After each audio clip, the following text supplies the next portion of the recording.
Baik, kita sekarang kepada hikamnya Imam Haddad rahimahullah ta'ala. Kita sudah sampai kepada hikam yang ke-14.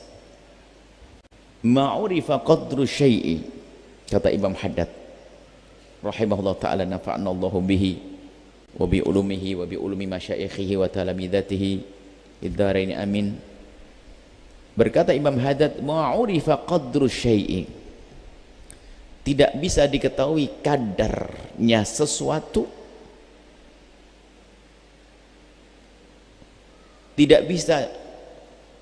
tidak ada cara untuk mengetahui kadar sesuatu dengan benar melebihi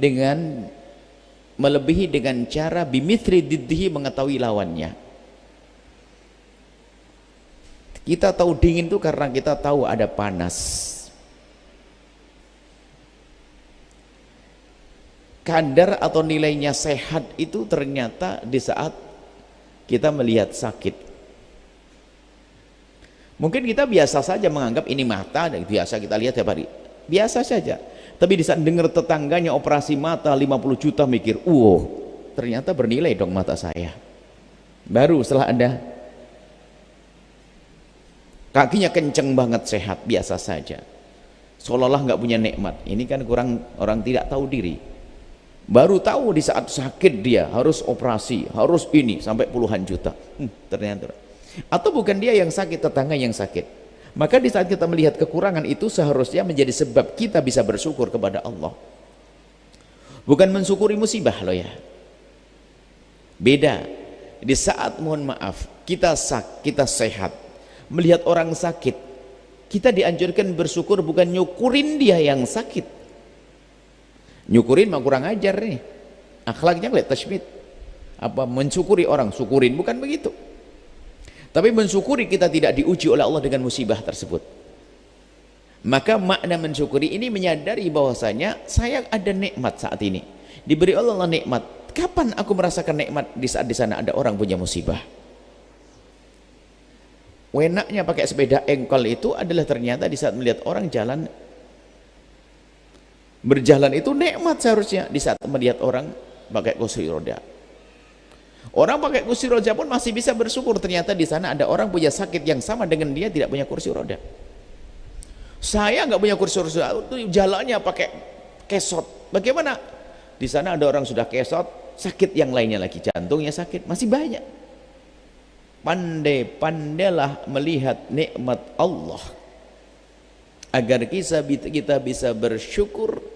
Maka di saat kita bersyukur itu artinya kita telah menyiapkan diri kita untuk mendapatkan nikmat Allah yang banyak, yang kalau sudah disebut nikmat ini banyak, ini nikmat ini luas sekali nikmat Allah.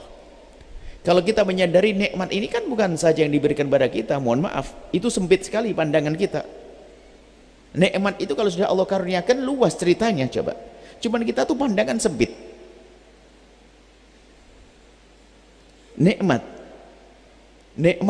coba di saat anak Anda menjadi anak yang pintar, soleh, sehat, itu nikmat enggak bagi Anda? Nikmat loh, nggak kepikiran.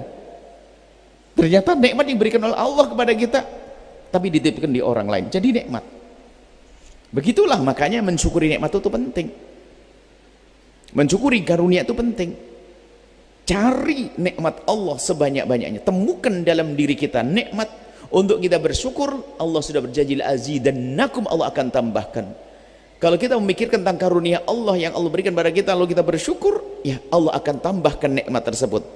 Ditambahkan bermacam cara, bukan hanya kepada kita saja, ternyata berikan kepada cucu kita, pasangan kita, anak kita, dan sebagainya.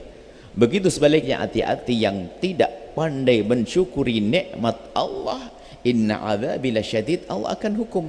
Hukuman di dunia adalah dia tidak merasakan sebagai nikmat. Loh, nikmat kok tidak dianggap sebagai nikmat? Bukankah itu sakit? Wong nikmat kok tidak dianggap sebagai nikmat? Ini kan dirinya sakit, aneh sekali. Coba saja orang makan es krim, masya Allah enak, tak taunya nggak bisa makan saya. Kenapa? Kalau saya makan demam, lah tidak enak buat ente. Nikmat kok tidak sebagai nikmat lagi, ada apa ini? Oh, nikmat kok tidak sebagai nikmat? Sehingga di saat kita menyadari nikmat sebagai nikmat, maka di saat kita menyadari nikmat itu nikmat baru lagi dari Allah Subhanahu wa taala. Sehingga kita merenungi nikmat Allah yang banyak, semakin syukur, semakin senang, ridho kepada apa yang Allah berlakukan kepada kita. Sehingga mensyukuri nikmat itu dengan cara merenungi nikmat, karena tidak akan ada syukur kecuali ada kesadaran akan karunia. Dan untuk menyadari akan karunia Allah, merenung. Sehingga dengan kesadaran tinggi akan nikmat Allah, nggak ada nikmat kecil setelah itu. Ternyata semuanya menjadi besar. Dan di saat itulah dia akan menikmati, karena menganggap besar, bernilai. Lah kan begitu. Jadi yang menjadikan kita itu senang karena kita kesadaran akan nilai nikmat tersebut. Orang ngasih cincin kepada kita, cuman karena kita bodoh dipikir wah mengkilat, paling itu kayak mungkin selama ini kita ngerti tetangga kita itu ngambil botol digosok jadi cincin. Jadi cincin itu hanya dari botol yang digosok mengkilat. Ya sudah. Di saat kita dikasih oleh Allah orang cincin, ya paling kayak botol taruh biasa. Tapi setelah ada tukang cincin datang berkata, dari mana kamu dapat cincin? Wah itu zamrud atau itu apa nama, macam-macam. Itu harganya 2 miliar. Baru kaget. Nah, di saat dia menyadari, baru setelah itu ada syukur. Makanya tidak mengerti nikmat, ya sudah lah. Lempar sana, lempar sini, dia mengerti. Padahal itu adalah nilainya tinggi. Sehingga merenungi nikmat itu penting agar kita menjadikan bangga. Masa tidak bersyukur kepada suaminya gara-gara lihat itu ada yang nggak dapat, atau suami atau istri.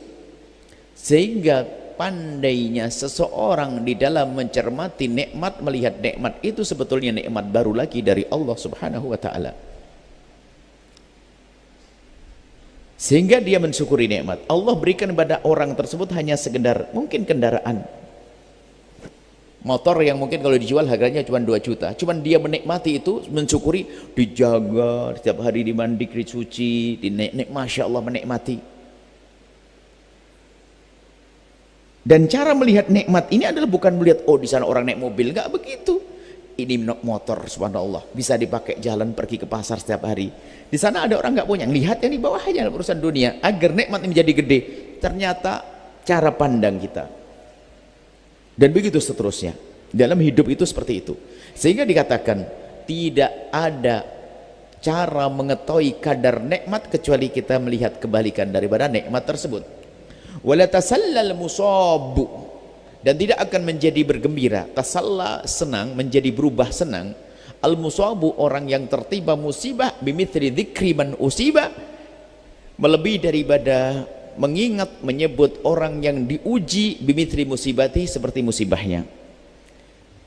Sehingga kalau ada musibah ditimpakan kepada seseorang, maka tentu keimanan itu yang menjadikan dia kuat. Tapi jangan bicara tentang keimanan dulu.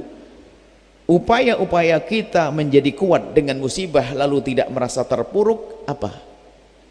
Ya kita melihat ada orang yang diuji oleh Allah dengan ujian lebih besar dari kita. Subhanallah, suatu ketika di saat Allah menguji kami dengan ujian yang katanya harus, mohon maaf sudah berlalu, kita tidak akan cerita tentang yang lalu, semuanya nikmat. Karena kita berpikir mau ngapain, tiba-tiba ada satu orang yang herannya subhanallah kadang-kadang merenung, ini orang bukan orang beriman. Waktu di negeri tersebut orang non muslim, cuman dia pernah kerja di kedutaan yang ada di Indonesia, jadi apa begitu, menemui anak kita yang menikah kami, oh dari Indonesia, iya, langsung naik ke kamar kita. Naik ke kamar dengan cerita, wah nggak apa-apa, saya tuh 5 kali operasi, cerita dengan bahasa 5 kali operasi. Saya ingat dengan anak-anak yang menemani kami cerita, wah duduk di atas kursi semangat, seneng sama orang Indonesia dia. Waktu kami di Singapura waktu itu, seneng dengan orang Indonesia. Udah, ini operasi, ini bekas ada operasi jantung, ini bekas jahitannya sepanjang ini. Allah kirim. Kemarin kenapa kita kok ketakutan banget? Ini ada orang semangat hidupnya tinggi, padahal dia tidak kenal Allah. Tidak kenal Allah. Memang harus merenung. Kejadian lagi saya merenung, naik pesawat, pas ada kejadian pesawat jatuh waktu itu. Pertama kali setelah kejadian pesawat kan ketakutan, kita naik pesawat dari Kertajati. Sudah begitu kok perasaan suara pesawat kok aneh-aneh, ada kretek-kretek, kemudian ini.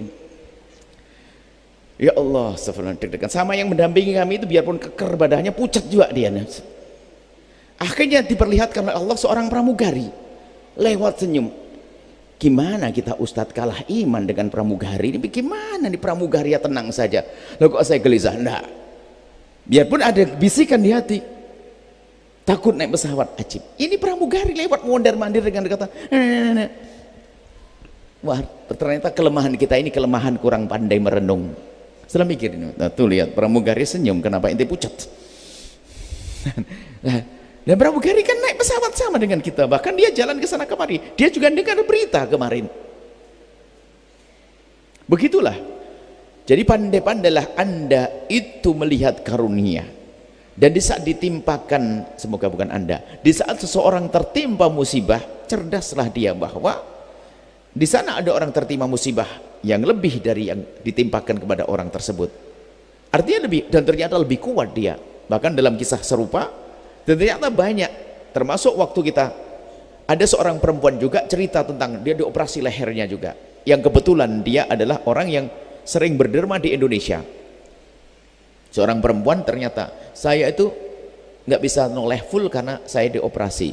Punya kejadian serupa dengan Buya waktu itu, mohon maaf. Kami tidak apa-apa, kita sehat. Ini cerita, nih sehat nih. Tidak ada apa-apa kita, karena beritahu bersama. Dan alhamdulillah dengan begitu yakin ternyata kita tidak harus melakukan apa-apa.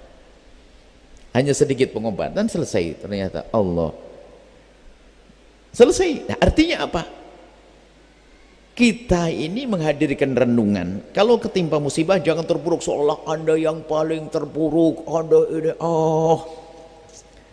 seorang nabi pun dihibur oleh Allah. Seorang nabi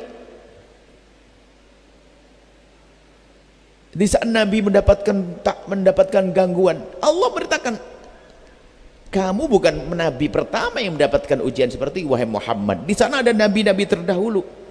Maka disebutkan oleh Allah dalam Al-Quran kisah bagaimana Nabi Musa, bagaimana Nabi Ibrahim dimusuhi, bagaimana Nabi ini. Terus itu adalah penghibur, dan cara menghibur diri itu sudah ada di dalam Al-Quran. Maka jangan fokus pada musibah kita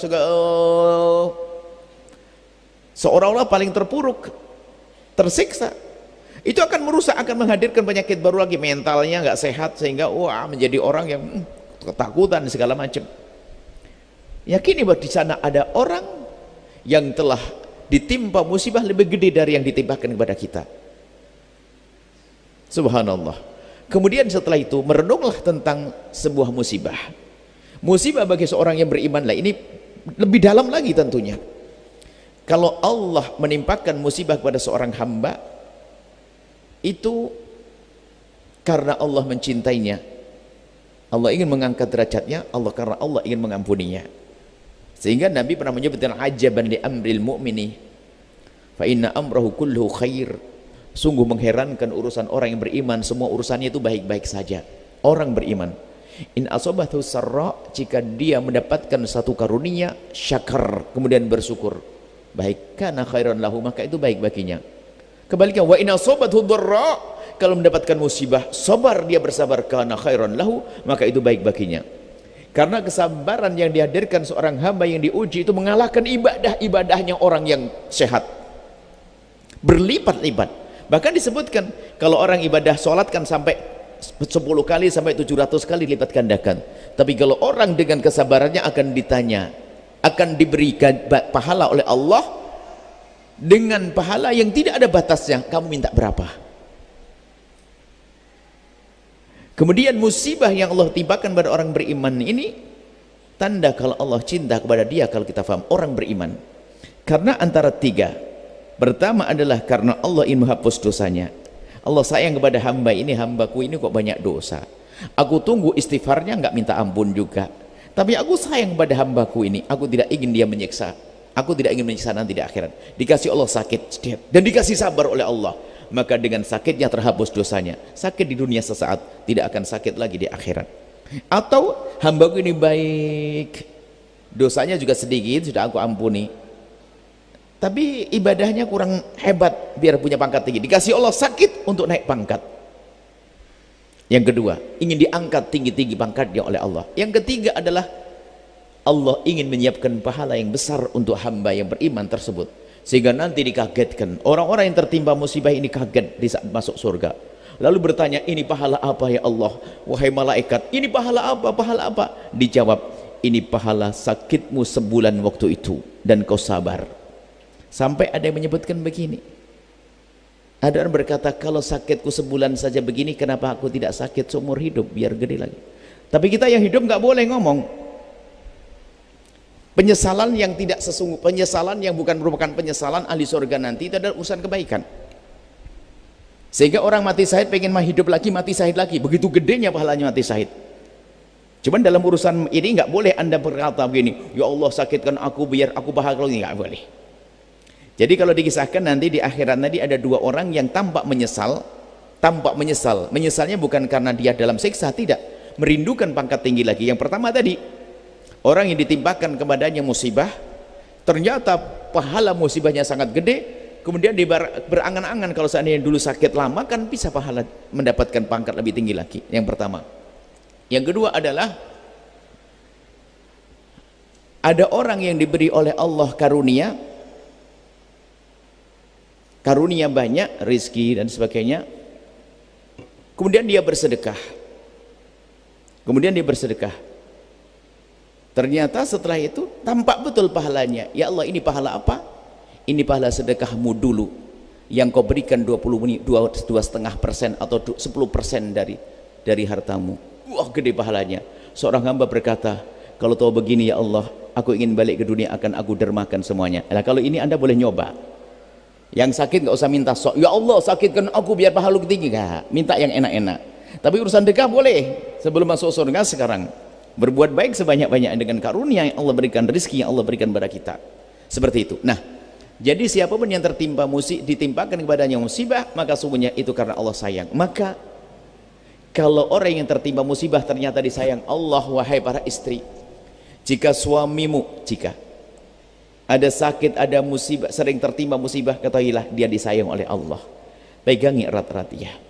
Di saat dirundung kekurangan, rezekinya susah dan sebagainya, maka ketahuilah itu disayang oleh Allah, tambah pegangi dia.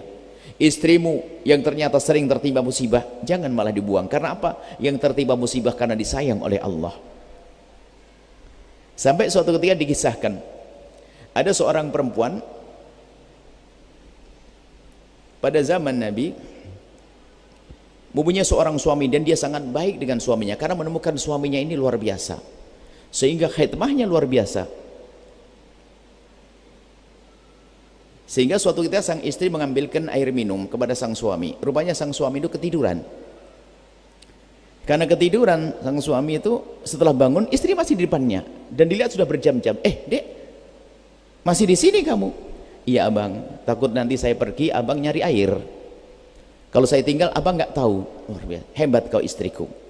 Baik, kalau begitu aku pengen aku kasih hadiah apa coba?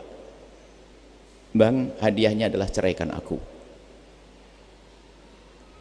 Kenapa? Ya sudah, nggak bisa dong, ayo kita pergi ke Nabi. Akhir berjalan ke tempat baginda Nabi SAW, tiba-tiba di tengah jalan kepleset sang suami sampai kakinya luka dan lumayan sakit. Kemudian kata sang istri, abang sudah balik, nggak usah ke Nabi, sudah nggak jadi, aku minta cerai. Kenapa?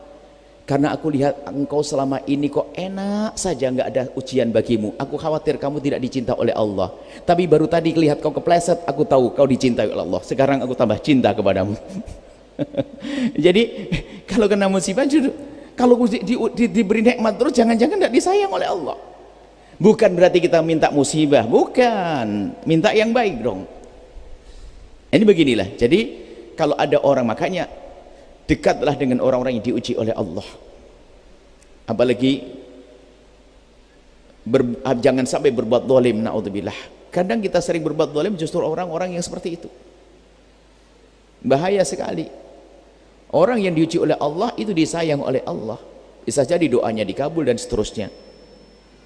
Sampai disebutkan dalam suatu riwayat, innallaha sayansurukum bidu'afaikum. Allah itu akan menolong kalian melalui orang-orang lemah yang ada dalam kehidupan kalian. Makanya istri yang sakit-sakitan, suami yang sakit-sakitan dan sebagainya, itu menjadi sebab Allah memberikan pertolongan kepada anda. Dan husnudzon, mungkin suaminya sakit terus seolah-olah tidak bisa beri nafkah dan sebagainya, Allah sudah berjanji, innallaha sayansurukum bidu'afaikum, Allah akan menolong kalian dengan orang lemah. Jika di rumahmu ada satu orang lemah, ketahuilah bisa jadi akan dibuka rizki segala kebaikan melalui si sakit yang ada di rumahmu. Jangan disia-siakan dia. Mungkin seorang suami bisa jadi ternyata, aku punya suami sakit, gak pernah cari nafkah, gak bisa ngasih nafkah, sakit. Bukankah Allah sudah berjanji Allah akan nolong kalian dengan si lemah? Karena kita pasrah pada Allah, ada jalan, anaknya bisa sekolah, sukses, mencukupi dan seterusnya. Ini innallaha sayansurukum bidu'afaikum, Allah akan nolong kalian. Maka kalau di rumah kita ada orang sakit, mohon maaf, suatu ada seorang ibu menggendong anaknya, berapa? Umur 7 tahun, nggak bisa ngapa-ngapain. Ya kami yakin dengan janji Allah, kalau kau sabar berarti akan dibuka sesuatu yang besar untukmu. Bisa jadi kebaikan kemudian yang Allah berikan untuk saudarinya, saudari-saudarinya gara-gara ini. Maka jika ada orang lemah di dalam rumahmu, husnudzonlah. Itu adalah pertanda kalau Allah akan mengangkat anda. Tapi bisa jadi memang Allah mengangkat kita tanpa sebab apapun, langsung diangkat oleh, akan tapi husnudzon, supaya kita tidak dirundung dengan duka di saat ada musibah yang ditimpakan kepada kita. Semoga tidak ditimpakan, amin. Jika ternyata ada musibah, husnudzonlah bahwa karena Allah ingin mengangkat kita. Kalau kita husnudzon, Allah berfirman dalam hadis qudsi, ana inda dhanni abdi bi, aku tergantung bagaimana hambaku mendugaku. Tapi yang ada adalah, kenapa kok aku kena penyakit lagi? Salah apa saya? Banyak salahmu. Salah apa? Sok banget dia ini. Sudah begitu marah kepada Allah. Dosa apa? Dosa apa? Ente malaikat. Yang benar adalah, tentu karena kesalahanku, semoga Allah mengampuniku.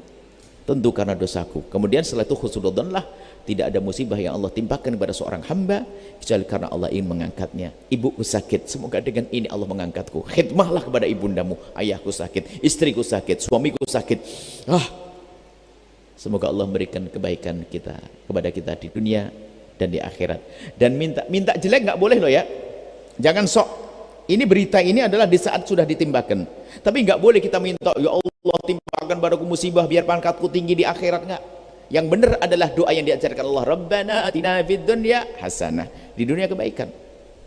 Nabi pun dalam doa tidak salah, tapi kurang pas pun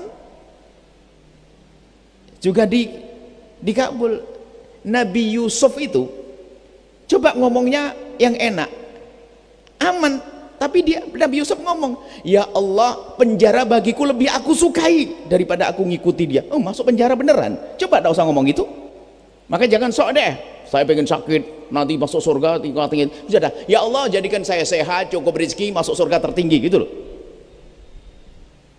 Cuman biasanya ada orang putus saya, ya Allah sampai umur begini saya belum mendapatkan suami, berikan jelek pun gak apa-apa ya Allah. Nggak boleh ngomong gitu. Nah, ini kan, ya Allah, ada orang dikasih Allah anak, dikasih Allah harta banyak, gara-gara nggak punya anak ngomong, ya Allah kau beri hartaku, aku banyak ada harta tidak punya anak, ya Allah daripada punya harta banyak nggak punya anak, mending ya Allah punya anak nggak punya harta. Dimiskinkan betul, nyungsep dia. Kenapa tidak ngomong yang indah? Ya Allah, kau beri kepadaku kekayaan yang melimpah, Engkau maha kuasa ya Allah, seperti kau mudahkan aku mendapatkan rizki, mudahkan mendapatkan anak gitu. Jangan ngomong itu, marah pada Allah. Ya Allah rizki banyak nggak punya anak, mending punya anak nggak punya rizki. Ini marah itu sebenarnya. Ada model-model orang tuh doa itu doanya marah. Ya Allah sampai umur begini tidak bisa, ya penting perempuan nggak apa-apa, yang penting saya nikah dengan perempuan, pokoknya perempuan. Oh jangan, yang soleha dong, milih. Itu marah pada Allah itu. Dikasih beneran ya begitu pusing. Sudah ngaco, kurang ajar, suka ngambil duit, mukul, ya cimaki, dapat perempuan juga istri. Karena doanya orang marah. Maka dengan Allah, yakini Allah Tuhanmu itu Rahim, penuh kasih. Kalau ngomong yang baik, Jangan biasa ngomong yang jelek. Di saat diuji oleh Allah pun katakan kalimat yang baik. Ya Allah, kau timpakan kepada kami musibah. Dulu banyak orang yang kau timpakan kepada mereka musibah, dan kau angkat. Angkatlah ya Allah. Ya, yang memberi penyakit adalah engkau, yang angkat hanya engkau ya Allah. Angkat. Husnudzan terus. Wahai saudara-saudariku yang ada di rumah sakit, husnudzan, bahwasanya sakit yang Allah timpakan kepadamu karena Allah ingin mengangkat derajatmu, memuliakan keluargamu, anak-anakmu. Yakini ini. Enggak cuma-cuma, Allah Maha Kasih. Allah enggak perlu dengan harta kita, Allah enggak perlu dengan kesehatan kita, Allah enggak perlu dengan tenaga kita. Allah kalau ingin mengangkat hambanya dengan bermacam-macam cara. Dan husnudzanlah di saat Allah mudahkan Anda sedekah kalau Allah ingin mengangkat Anda. Di saat Allah mudahkan Anda berbagi, menolong orang, Allah ingin mengangkat Anda dengan menolong Anda. Dan termasuk di saat ada yang diuji dengan sakit, yakini bahwa karena Allah ingin mengangkat derajat Anda dengan itu semuanya. Sehingga dengan Allah oke terus. Dengan Allah enak terus, syukur terus. Wallahu a'lam bissawab.